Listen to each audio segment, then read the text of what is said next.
Tāmaki Max Harris.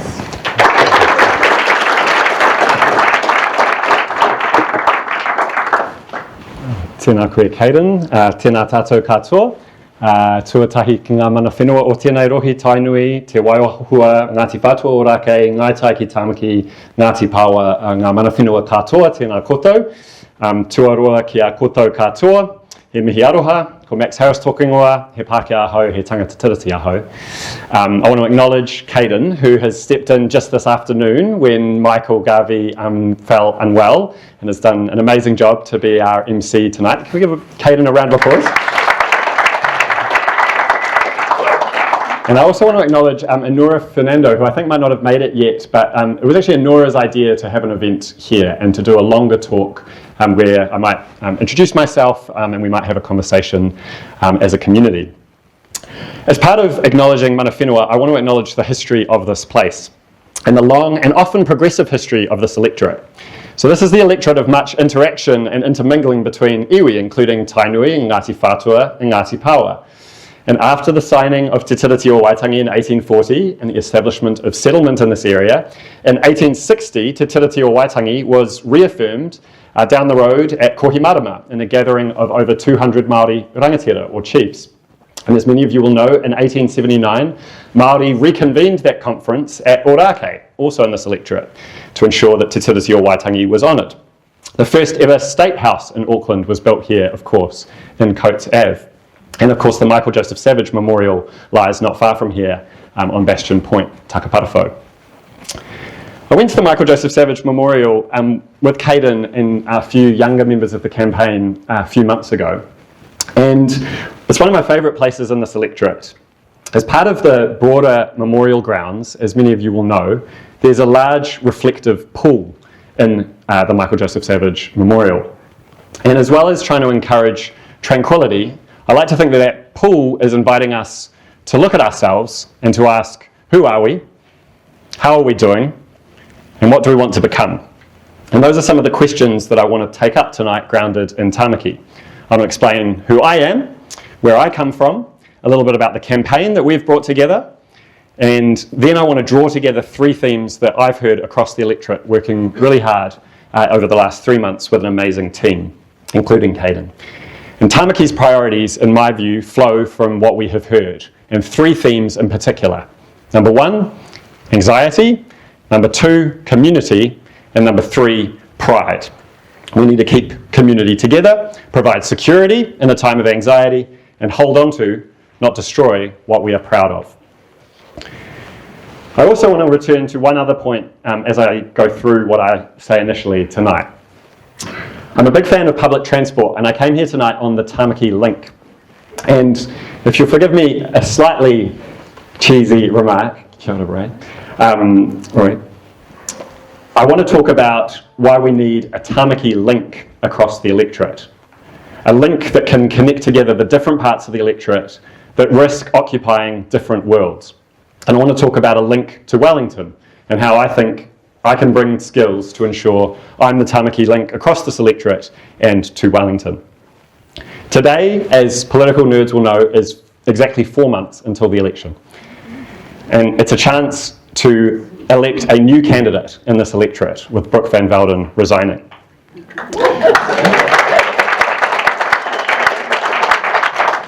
And there are going to be a lot of talks, a lot of debates in the coming months. But tonight is a chance for a slightly longer reflection, a slightly longer discussion, and a call to action.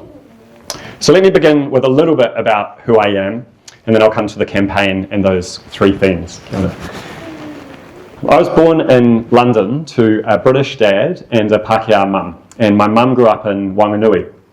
And one of the first people that I learned about politics from was my mum's mum, Liz. And while I'm proud to support and represent the Labour Party, my grandma Liz was actually a card-carrying member of the National Party. She was a councillor in Wanganui and eventually deputy mayor, and then president of Age Concern. And what I learned from my grandma Liz was that community is central to politics. And she was hugely energetic in her community in Wanganui. And I'm going to come back to that theme just shortly. I have a twin brother who's a house painter and is running an amazingly successful house painting business in Wellington, and a younger sister who works in housing policy. I grew up mostly in Wellington. I went to a great primary school called Tāmaki with strong values. I was lucky to travel overseas as well for a short period growing up, and went to Indonesia, which broadened my horizons and also made me think more about what it means to come from New Zealand and what is unique about this place. And I returned and finished my schooling at Wellington College.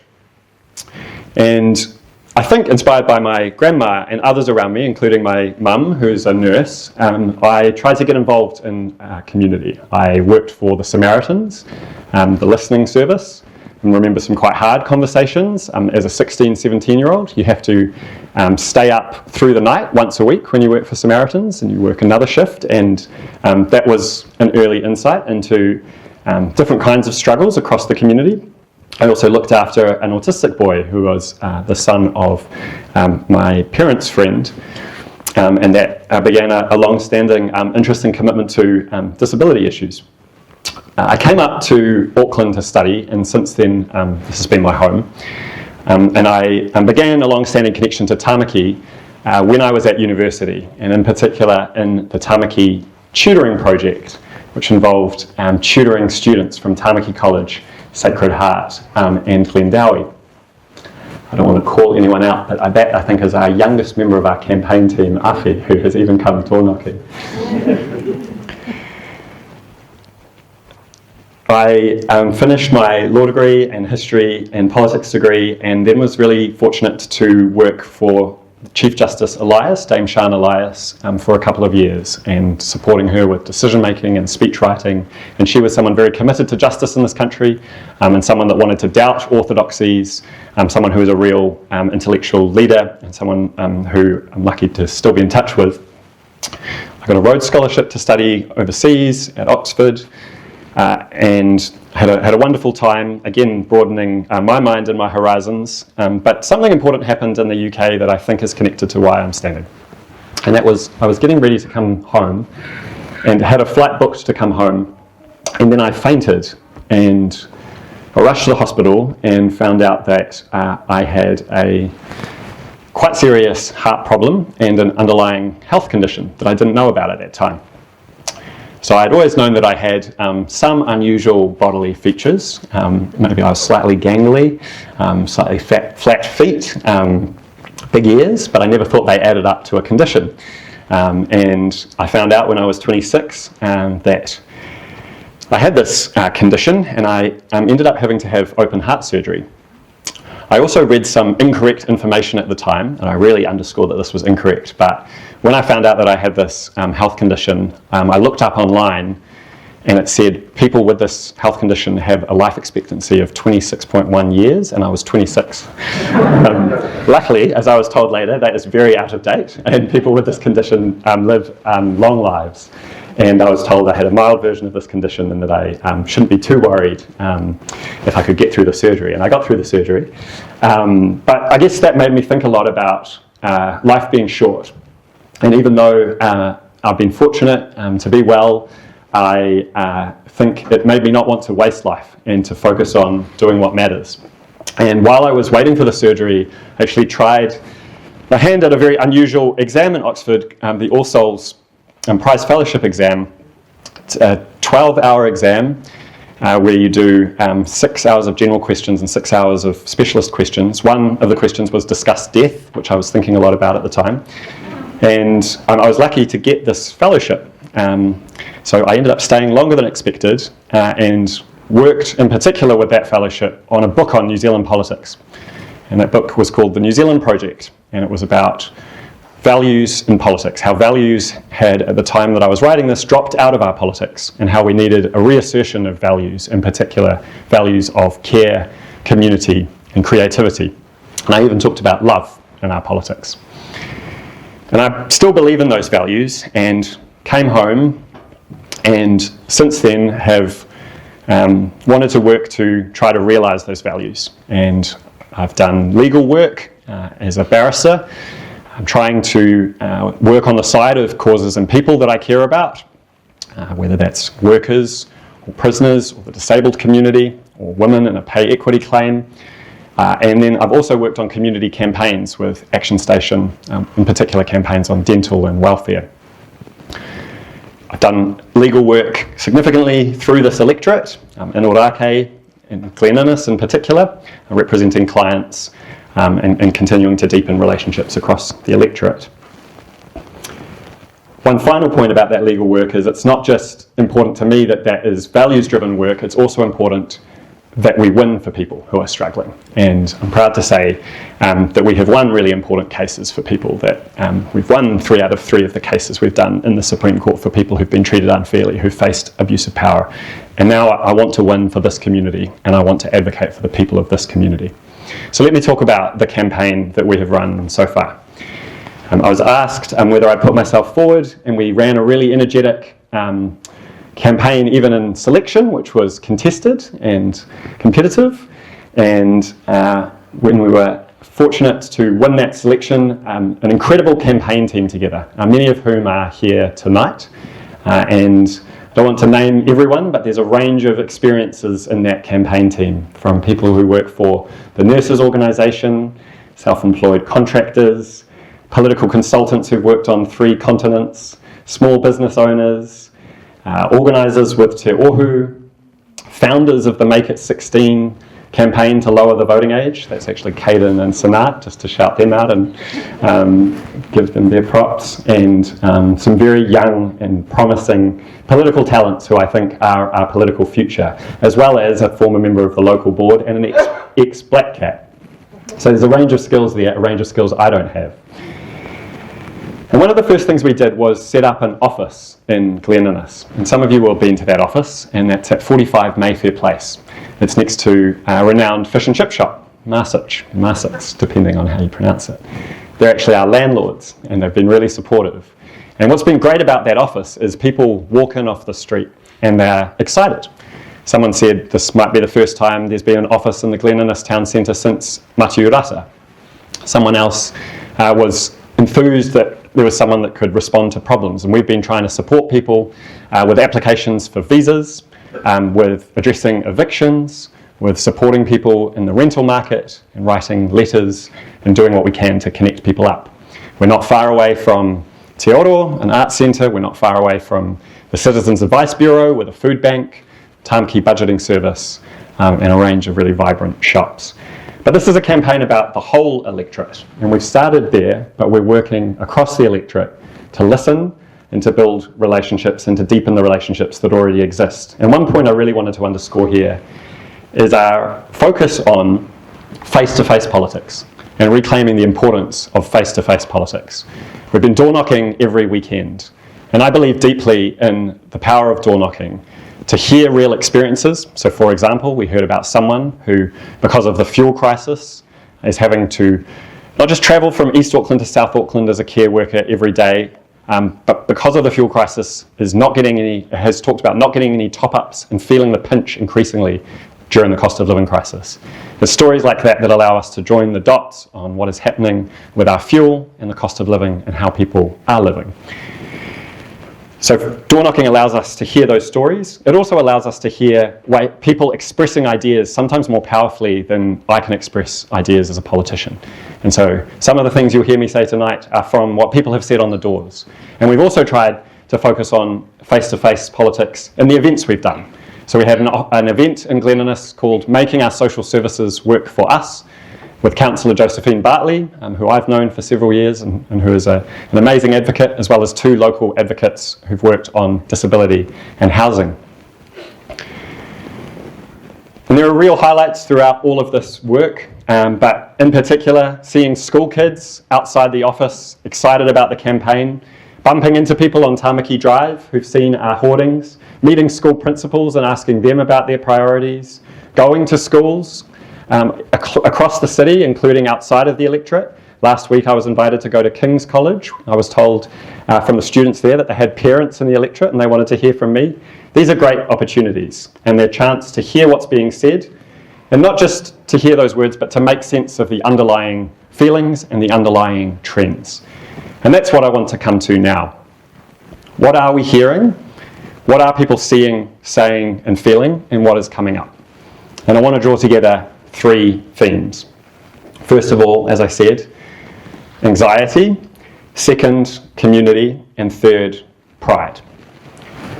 So the first point is that across this electorate, there is a sense that people are feeling anxious about different things. So I spoke to one principal last week who talked about how many parents are business owners feeling anxious because people are spending less. And he made the interesting point that the anxiety in the parents is travelling to the children. And he sees the children more anxious at school every day. In Point England, Glen Innes, elsewhere, you see anxiety about jobs. Someone in Glen Innes said when I knocked on their door, it's who you know, that's how it feels when it comes to applying for a job, not whether you can get a job. There's anxiety closer to here about water quality, about the fact that every storm leads to a black flag event and we can't swim in the beaches that we should be proud of. I've heard anxiety about intensification and the need for infrastructure to keep pace with intensification. And more deeply, I've heard an anxiety about a loss of care in our society. So I travelled to Eastcliff Retirement Village, and an ex-pastor there said he was worried that we're becoming less caring, that we're not thinking about others. Lastly, under this theme, we've heard anxiety about the economy. Anxiety about growth going backwards, about productivity being stagnant, and about the cost of living being too hard for people and life being expensive. And Labour is serious about the economy this election. Labour has taken the bull by the horns, in the words of someone I door-knocked, and committed to a capital gains tax. And that building of a constituency behind a capital gains tax, I think has been so successful that people see that as just almost normal, and we now know that there are more people supporting that than opposing that, and that would be different years ago. There's also the Future Fund policy, which is a signal of a new direction on the economy, which involves a more hands-on approach to backing New Zealand businesses, different from the hands-off approach of successive governments in the past. So all of that anxiety makes me think that the priority here is security. It's certainty. It's ensuring that that anxiety can be settled so that people can get healthcare, so that costs can be covered, so that there are real options in the economy for jobs. Secondly, I wanted to talk about community. And you're all out tonight, and you're all, I see many active members of the community here and from different spaces. I see ex-MPs, I see pastors, I see school students committed to their community, I see long-time conservation activists and advocates. I see members of local iwi, I see teachers, and I see a community that really values cohesion, and I think it's quite special. And I think without going to different communities we can forget how unique that is. But I also hear distress about those bonds either straining or even being torn apart. And so we have the Familiar Faces initiative that was set up in Ōrākei to deal with loneliness. We collect statistics on loneliness in New Zealand, and one statistic that surprises almost everyone I share it with is the loneliest group in New Zealand is not older people, it's 15 to 24-year-olds. It's people growing up, perhaps in a society where community is thinner than it once was. I heard Jeff Robertson from the Mission Bay Koimarama Residents Association speaking about social cohesion, and Shamabil Yaqub's recent work on social cohesion. And I've heard a number of people not just distressed, but angry about this government's changes on pay equity and the way that has excluded people from the economy who should have been brought up to allow for the correction of undervalued sectors. Because we know that pay equity was set up to correct historic undervaluation of sectors that were dominated by women, that 33 pay equity claims were cancelled overnight without consultation, under urgency, by this government, and unfortunately by the MP, or led by the MP who's representing this electorate. Lastly, in relation to community and exclusion, I've heard a lot from disabled people and families looking after disabled people in this community who are deeply concerned by this government's cuts and cruel policy changes. And as a lawyer, I took a case in the High Court challenging this government's March 2024 whaikaha changes, which were also announced by Facebook post overnight and involved a significant restriction on the equipment services that were available and on flexible funding. That decision was a disgrace, and we still await the High Court decision.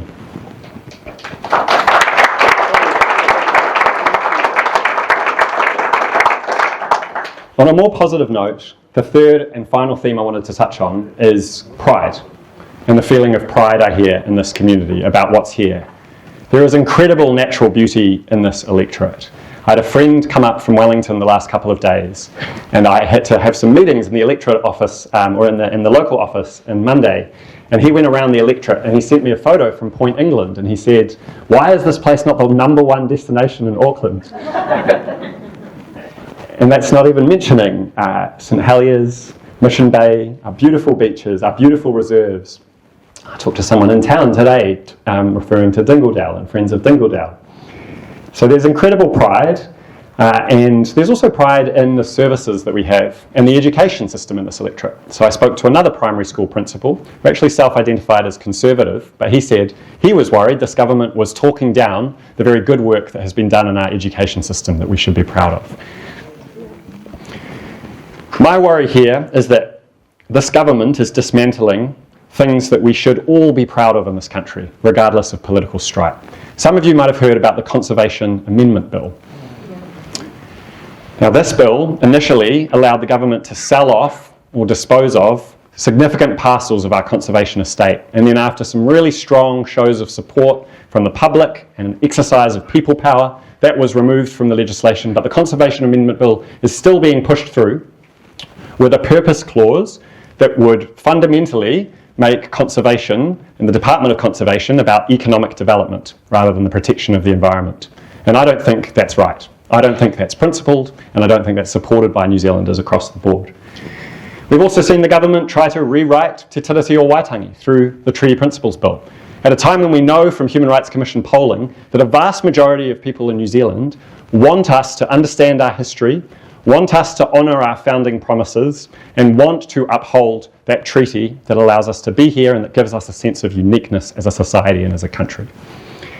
Finally, in terms of things we're proud of, we even had this government in recent weeks saying we need to have a conversation about being nuclear free. And I think that's something that strikes at the heart of another aspect of our identity that we are proud of. So I've heard a lot of people in this electorate, even people who traditionally may have only voted National or voted National and Act, say this government has gone too far, they've overreached, and that we need to defend what we have here locally and nationally. So I hope that gives you a sense of some of what we've heard, some of what we are continuing to process together, because every time we do door knocks, we debrief and we hear about these stories and we feed these in. But I hope it also suggests that there is a positive vision from Labour and from this campaign. A positive vision of holding community together, of defending what we should be proud of, and of addressing anxiety and providing security. So what next? I want to end on some positive notes and what's coming up and what we can all do. Someone who's in the room tonight said to me about a week ago in a really lovely meeting, we should be asking questions like, what sort of people are we becoming? And I think that's a great question. And I think there's a desire in this electorate not to be a divided, polarised, disunited people. A desire to be linked. No one said, I desire a Tāmaki link, but maybe that's the sentiment. I want to be a really effective local advocate who links up this community. And I want to ask, if you've never voted Labour, for you to consider voting for me and voting Labour this time. And let me explain why I think I'll be a very strong local advocate. I think local advocacy requires 5 things, all skills that I think I have experience of and that I want to commit to in this electorate. Number 1, I think it requires real listening. Listening across political divides, hearing what people are saying. And I recall listening back at the Samaritans, but I've had to continue doing that as a lawyer. And some people have asked, are you a practicing lawyer? And yes, I was in my office today and we have cases coming up. Secondly, I think a good local advocate genuinely understands issues and understands issues that can be nuanced, including Plan Change 120 or conservation issues locally or the cost of living. And I think I've been lucky in the training that I've received at university and in the real world that allow me to provide that deep understanding. Thirdly, I think a good advocate, especially in politics, has relationships and is connected. And I've already mentioned Josephine Bartley, a councillor on one side of this electorate, and I have a good relationship with Desley Simpson too, and someone who I've known for several years and I think is respected across this electorate. I have good connections on the local board and also with MPs across the House, and I would commit to using those relationships for the good of this community. Fourthly, I think we want a local advocate who can solve problems, who isn't just interested in understanding and listening, who isn't just visible for an election campaign and then invisible, but actually solve problems that come up. And we've already been solving problems for people in the community, for people that have wanted support with their visas, for people that have wanted support to stop being evicted, for people who want to be connected to the right services, right across the electorate. Lastly, fifthly, I think a good advocate wins for people. And as I said, I'm serious about successful outcomes. And that's what I've done in my legal work, and I've successfully campaigned on welfare, on dental issues. And I know what it takes to lobby, to build people power, and to organise people. And I think that's what we need in this electorate. So there are plenty more chances for you to see what kind of campaign we're going to build, and it's going to continue to ramp up in these 4 months ahead. If you're interested in what you've heard tonight, and you want to hear more along these lines, we've got an event on the 24th of July on the state and future of the economy with Barbara Edmonds, Labour's finance spokesperson, and the economic commentator Bernard Hickey. That's at the Old Arcade Community Centre on the 24th of July at 6:30. And that's the start or the continuation of a series of big conversations we're having in this electorate and that we want to chair as part of this campaign. So I'll wrap this up. I want to take us back to that reflective pool at the Michael Joseph Savage Memorial, and I want to ask, who are we, how are we going, and who are we becoming? And I want to suggest that we have a choice. Do we turn inwards to ourselves, to think less about the community, to rip down what we're proud of, to shrink in our ambitions internationally for what we can stand up for? Or do we want to look outside of ourselves and be more caring? Do we want to see a broader circle of concern that continues to expand outwards? In Tāmaki, I think we can be a model of how to do that. I think we can be a model of living together with difference, not denying differences, and working to make life easier for each other, having each other's backs, being secure, being proud. And to get there, I'm asking for your support in door knocking, for your support, if you can, in donating, for your support in hosting cottage meetings, as we've done recently, where I've met some of you, for your support in attending meetings, and we'll have street corners coming up, for your support in getting the word out. With that support, I think we can be that model. I think we can build a Tāmaki link, and I think we can achieve a new voice for Tāmaki. Nō reira, tēnā koutou, tēnā koutou, tēnā tātou katoa.